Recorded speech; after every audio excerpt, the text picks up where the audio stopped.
Brandenburg, welcome. Your first year sitting on this side of the table, huh? Yeah. Thank you. Yeah, and if you'd like to introduce your team that's with you today, that's fine. We'll take a minute to do that. We have an hour scheduled for your presentation. And as I think you know, we try to make it about 50% presentation and 50% time for Q&A. So thank you, and you're on. All right, thank you. Good afternoon, Budget Committee members. I'm happy to be here as your new sheriff to present the Sheriff's Office budget. With me in person today is Finance Manager Nancy Artman and Chief Deputy Jenna Morrison, both of whom have been working diligently on our budget presentation today. Also in the room is Under Sheriff Copenhaver and Chief Deputy Ashby. So this year has been a year like no other. The Sheriff's Office started the fiscal year with a $2 million budget cut. We then faced protests, wildfires, and ice storms, all during a pandemic. This incurred additional overtime costs. Through this, I have been extremely proud of the men and women of the Sheriff's Office. While my employees faced personal risk of COVID exposure, homes in the paths of wildfires, and were living without power for extended periods of time, they came to work to serve the people of Clackamas County. The Clackamas County Sheriff's Office is deeply committed to serving the people of Clackamas County. We appreciate the strong support of our community, and we are honored that voters passed an increase to the public safety levy during these unprecedented times. We know our community values excellent public safety services and expects Clackamas County to continue to be a safe place to live, work, and raise a family. I'm excited to enhance the services that we provide to better serve them. As your new sheriff, I had 3 goals that I wanted to accomplish in the first 6 months of my administration. The passage of the public safety levy was the first goal. Secondly, I wanted a comprehensive staffing study conducted of my office to ensure that we were using our resources efficiently and effectively. I want to thank County Administrator Schmidt for his assistance getting this accomplished. I'm happy to report that this study is nearly complete, and we look forward to sharing it with you. I'm committed to transparency in all aspects of the Sheriff's Office, including my budget.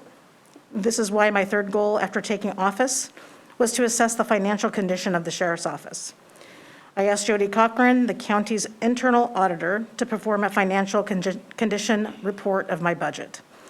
I understand that this work is nearing completion and will be shared with you soon.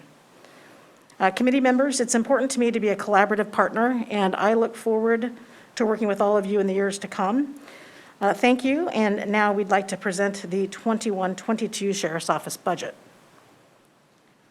So we'll start out with some of our major accomplishments. I won't read them all for the sake of time, so we have plenty of time for questions. But I'll point out some highlights. So our Family Justice Center, which this commission has been instrumental in bringing to Oregon, the first Family Justice Center in Oregon, has remained available to clients virtually and via the phone throughout the COVID-19 pandemic. This includes working with our nonprofit partners. They've been very diligent and creative in serving the needs of our community. We know that the need for the Family Justice Center services has been very much needed throughout the pandemic. Our jail, so recently we've had an expansion of our medical assisted treatment program, including an application for an opioid treatment plan accreditation through the Substance Abuse and Mental Health Services Administration.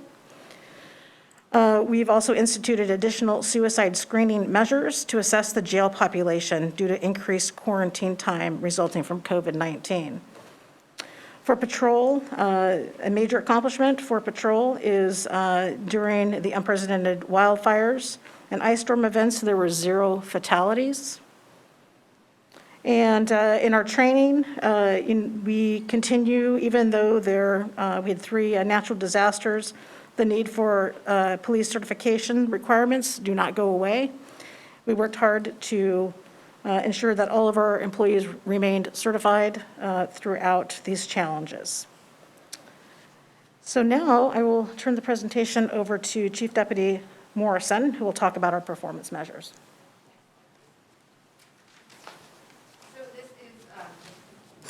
This is just an example of some of our performance measures. And obviously, COVID had a significant effect on some of our measures and actually a minimal to no effect on others. For example, our administrative operational support, we have a measure of, or we have a result of percentage of positions filled. So being fully staffed is a top priority of the Sheriff's Office. And so I also want to point out that ours are not fiscal year, they're calendar year, so there is a difference in our numbers. So in our calendar year 20, our positions filled was 96.4%. Our target was 95. And then this first quarter of 21, we did have some retirements last year, but we're still at 93.2%. We do only have 12 patrol deputy vacancies right now and 4 jail deputies. So we are continuing on strongly doing our recruiting. However, if you look at the jail, we had a measure of percent change in force releases. So our 20 average was a 99.2% increase, which is not what we were looking for. Our goal was to be 23.2% or 22% lower.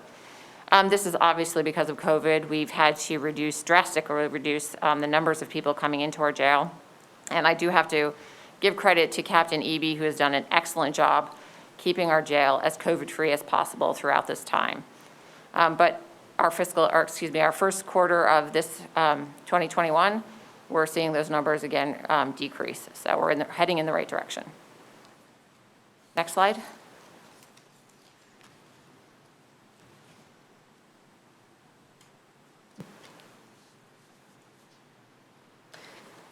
Good afternoon, Chair Smith, Chair Parks, members of the Budget Committee, Commissioners. My name, again for the record, is Nancy Artman. I'm the Sheriff's Finance Manager.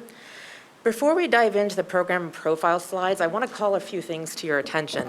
So this year is a year of several firsts for the Sheriff's Office budget document, rather. One of those things is that this is the first year that we're presenting our budget in the MFR program. You'll see as we go through the slides that follow, we have 4 lines of business and 18 MFR programs. As a result of this restructuring, you might notice that some of the programs look a little bit skewed. And what I mean by that is you might see some dramatic increases or dramatic decreases in certain categories among the programs. And that's because some of them are entirely new. Some of them we have decreased to create a new program, or have moved around so that everything is aligned within the budgets. I'll point out a couple of those to you as we get further through the budget presentation. Despite the changes, overall, I'd like to note that the Sheriff's Office budget has increased by 0.9%, so that is less than 1% for the upcoming fiscal year. Another change that you'll note, and I'll point out where it is demonstrated in the slides for your information, is that the Sheriff's Office budget is now under Fund 100 for the upcoming year. So it is officially part of the general fund. And effectively, it doesn't change things other than how money is distributed to the Sheriff's Office. Additionally, the county has undertaken a new accounting structure, which I'm sure you've heard quite a bit about, the new chart of accounts. This changes how some things are grouped and categorized within the budgets. Again, I'll point out a couple of those highlights to you as we get further through the presentation. One thing, however, for those of you that are used to seeing them, the cost allocations in particular are rolled into materials and services, so they are still there. It's just part of that roll-up. Questions before I move on to the program profiles? Okay. So, outlined in the next 2 slides is a high-level depiction of the Sheriff's Office's newly established MFR program budget. As I mentioned earlier, again, there are 4 lines of business with 18 programs. Really quickly, I want to walk you across the columns of this document so you have a sense of what it is that you're looking at. After the program, the total funds is the entire budget for that particular program. It is not merely just the general fund supported piece.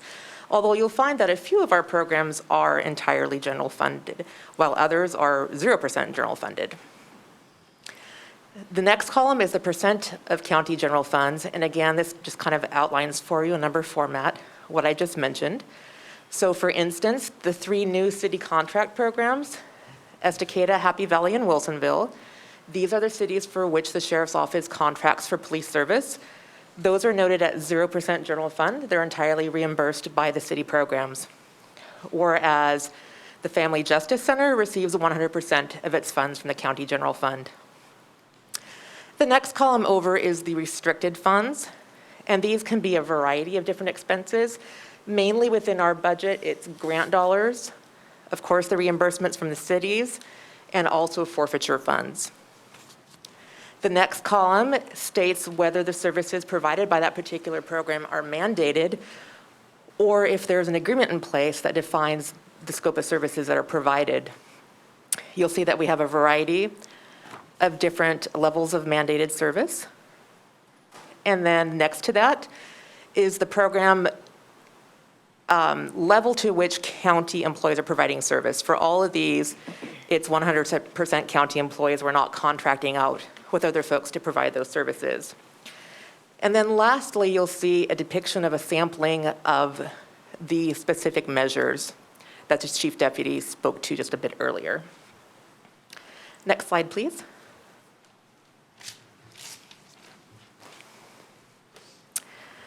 So this also just demonstrates the rest of our programs and other lines of business.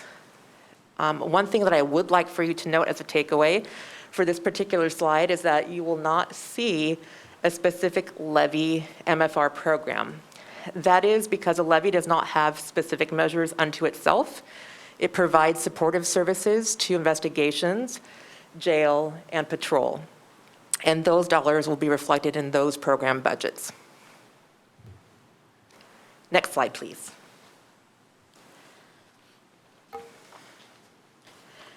So the pie charts are a visual depiction of the detailed information on the next slide, which I will go through line by line in just a moment, but just going to let that sit there for a moment so you can kind of get a sense of how it pieces together.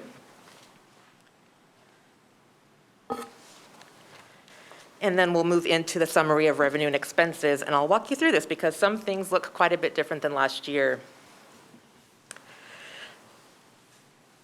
So you'll see at the top of the document, the beginning fund balance.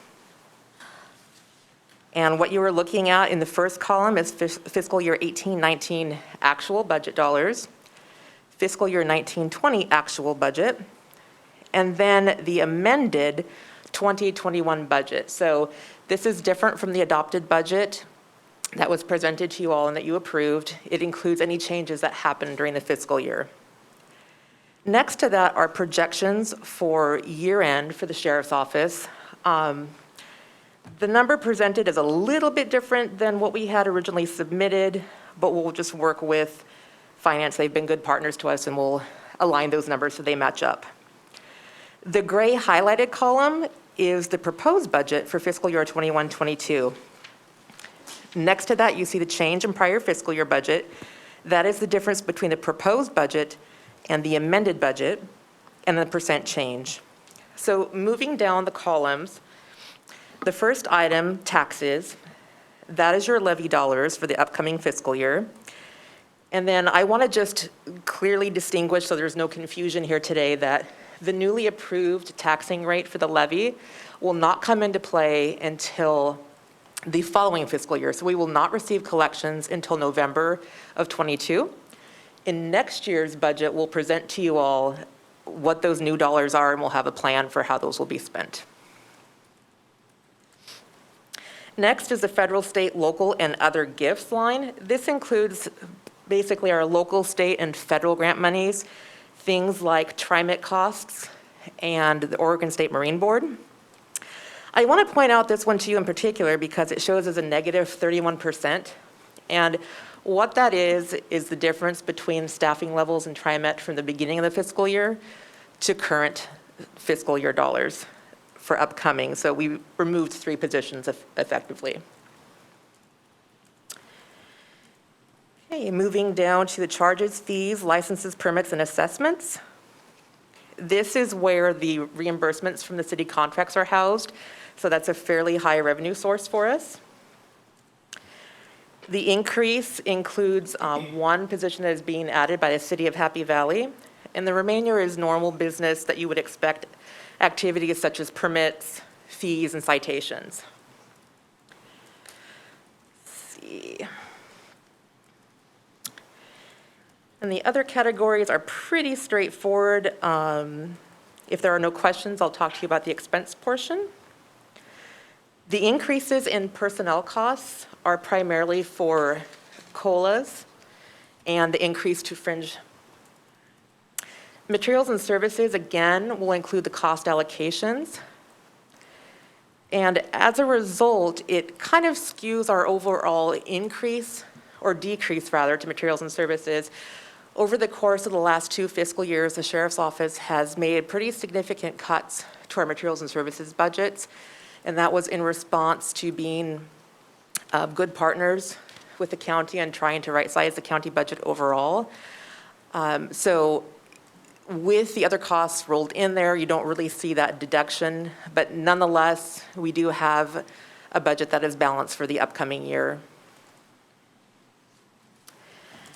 So capital outlay demonstrates a 15.9% decrease. It actually remains within the budget. So this is one of those areas where changing into a program format for the MFR has skewed our budget a bit. So while that is demonstrated there, those items are budgeted within special payments and other categories. So the cost hasn't gone away, and effectively the entire budget that we're presenting to you is a flat budget.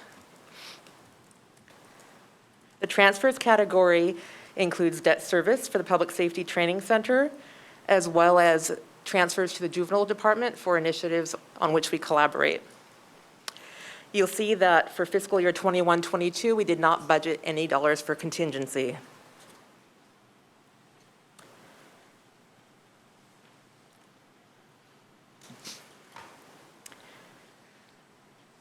Next slide, please.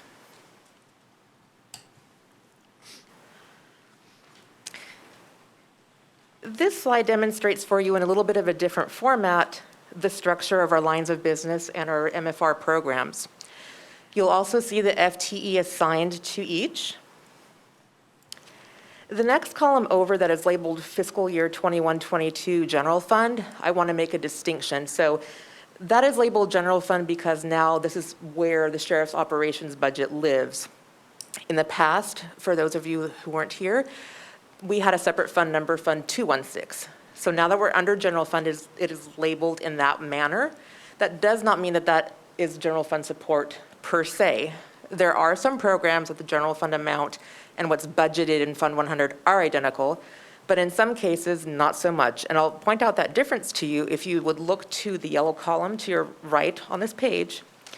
That will show you the amount that is general fund funded versus the total budget. And overall, the Sheriff's Office received 1.3% of an increase in general fund contribution from the past fiscal year.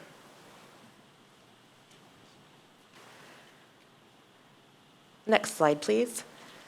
I will turn it back to the sheriff, who will speak to you about our significant policy and financial issues. So quickly, I go through a few of these. So we worked through, like I said before, a pandemic, major wildfires, ice storms. We also, I see it's not noted in here, helped our law enforcement partners with protest-related activities, especially early on in the last fiscal cycle.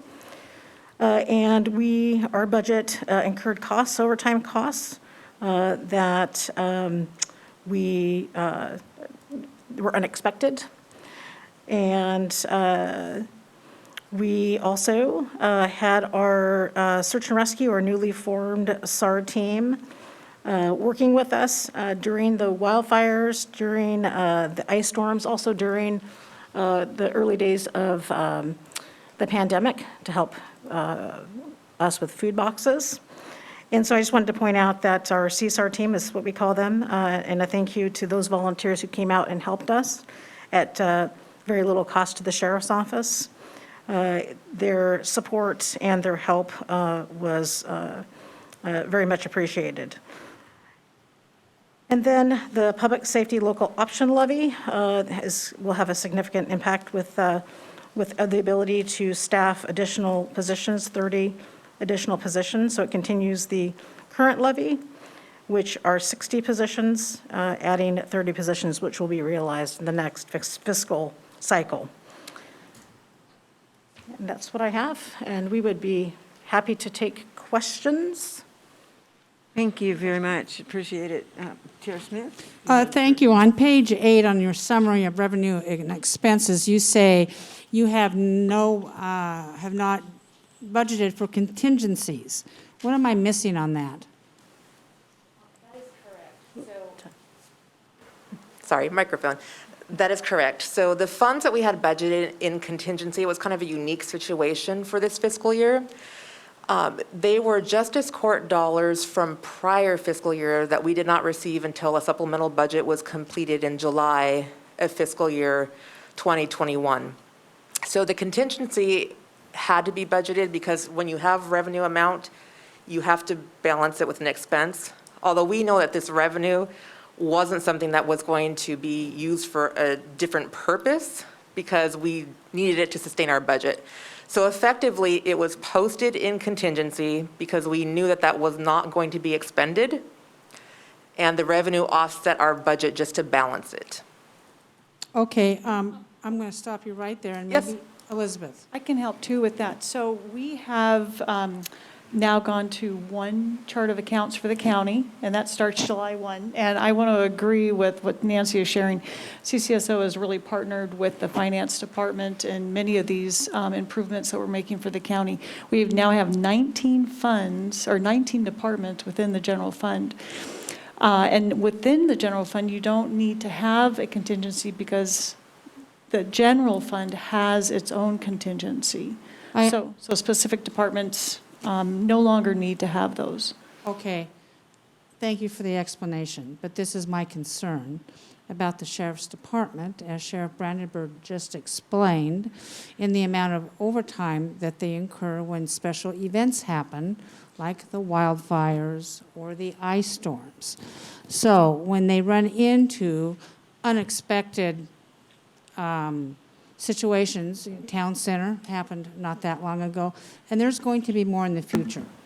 We can just guarantee you that. So their budget is affected by that. They have no contingencies to allow for the overtime and additional expenses. What happens at that point, Elizabeth? So yes, they do. So they are part of the general fund. So it would be exactly the same process as when they were in their own fund in 2016. It would go through a supplemental budget to move funds from the contingency into operating. So they do have a contingency. It's part of the general fund. And also right now, I think we're doing pretty good this year. As of March 31st, which would be 75% or 3/4 for the fiscal year, the CCSO budget is at 66%. So right now, we're doing okay unless something happens in the next 30 days, which everybody knock on wood, quick.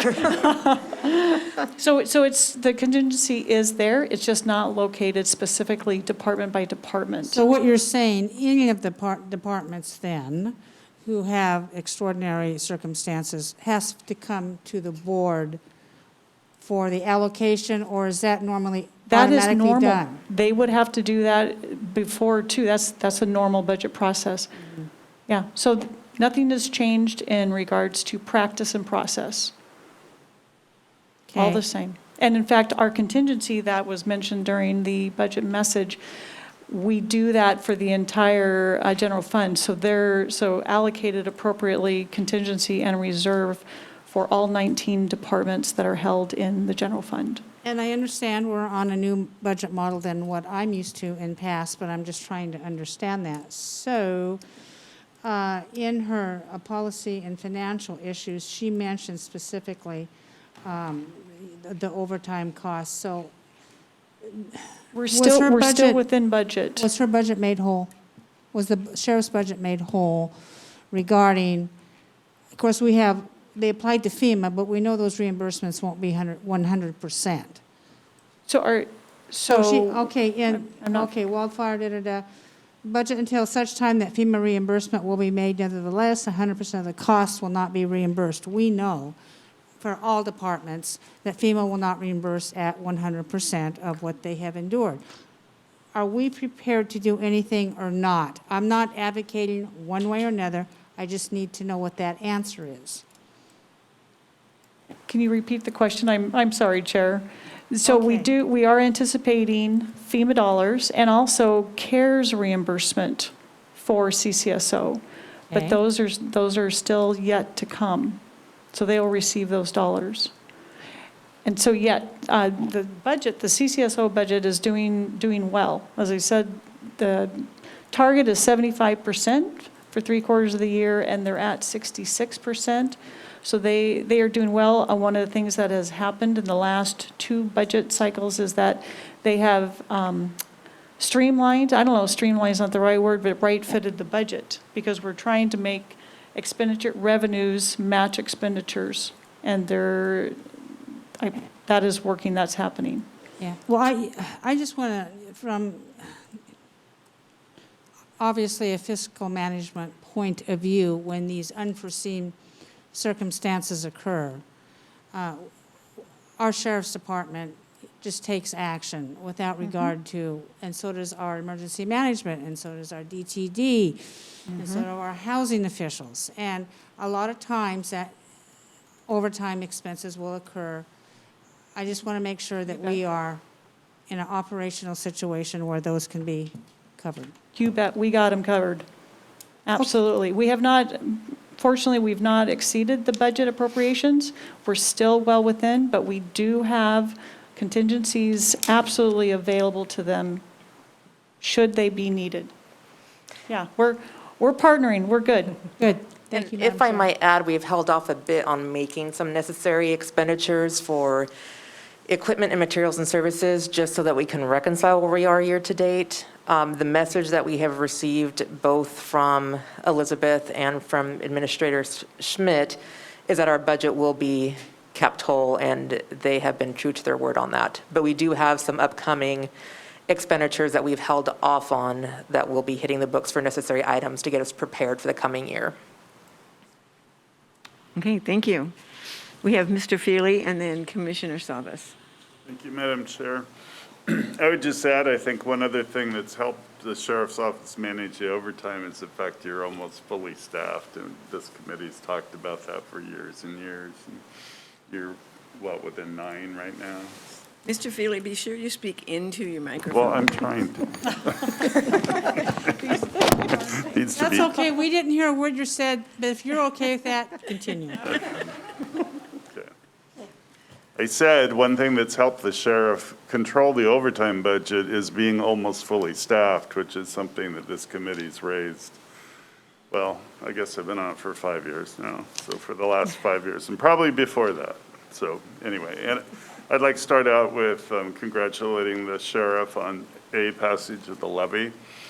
I think that's a very good thing for Clackamas County, and the staffing study and the study done by the auditor. Who is doing the staffing study for you? It's a company called Matrix, Okay, and they're well-versed in sheriff's office staffing. So, that helps. yep, yeah, it helps. Could you talk a little bit about the body-worn camera program, when it's going to start? I know there's a general fund component, and then there's I guess the levy just pays for those officers or the deputies that are covered by the levy itself? Yes, I think, Jenna, do you want to answer that? So the sheriff did not want to wait and wanted to get started with the body-worn camera program as soon as possible. So we worked with County Administrator Schmidt to have the funding for the body cameras in this fiscal year. So it's actually, it's a 5-year contract. The Okay. first year is the purchase of the cameras and kind of getting the equipment set up. But then it's a cost every year for the next, 5 and then onward. But it's a 5-year contract.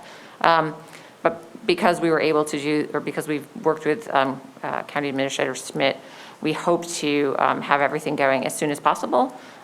We have a procurement is completed, to my understanding. And so we're ready to purchase the cameras, and then it's just really getting the policy and then getting kind of a pilot and getting things going. Okay, is that something you have to bargain with? Yes. Okay. I thought so. All right, I'm good. Thank you. Thank you, sir.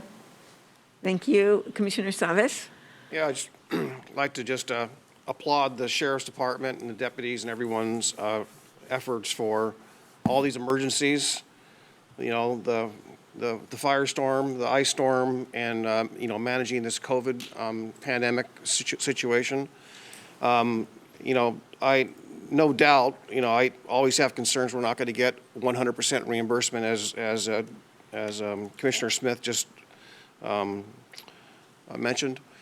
But I am confident we're going to get, you know, a lot more support or financial support or compensation than maybe we might think. So I just think that with the COVID stuff and the Recovery Act money, that we can find ways of making sure we remain whole. And I know our staff are doing a great job. And I can't help but mention all the administrative staff throughout the county, all the staff, everyone, every department that really pulled, you know, an extra effort, and to make all the filing for all these, the FEMA dollars and for all this stuff. That takes a lot of red tape. That's a lot of administrative work, a lot of extra time.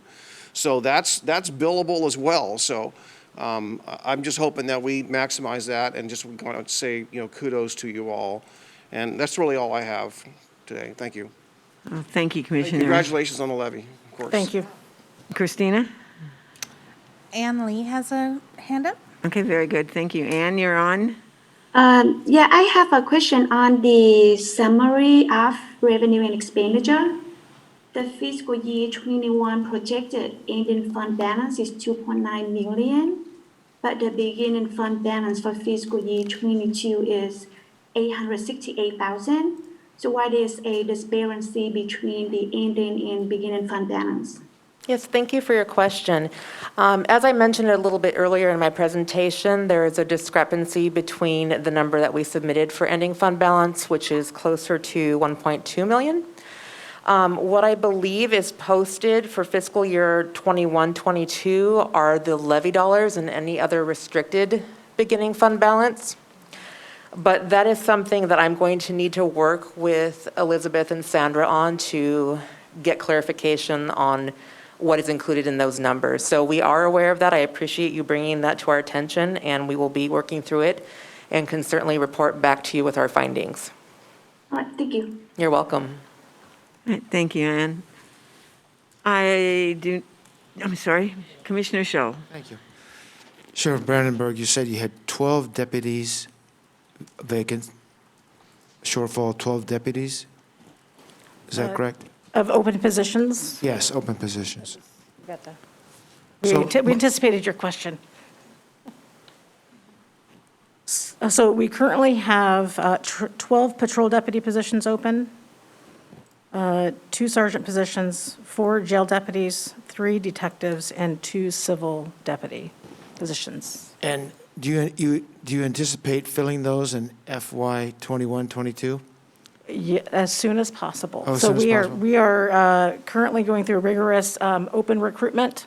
We worked hand in hand with county HR, who've been a great partner for us, and we have continued hiring.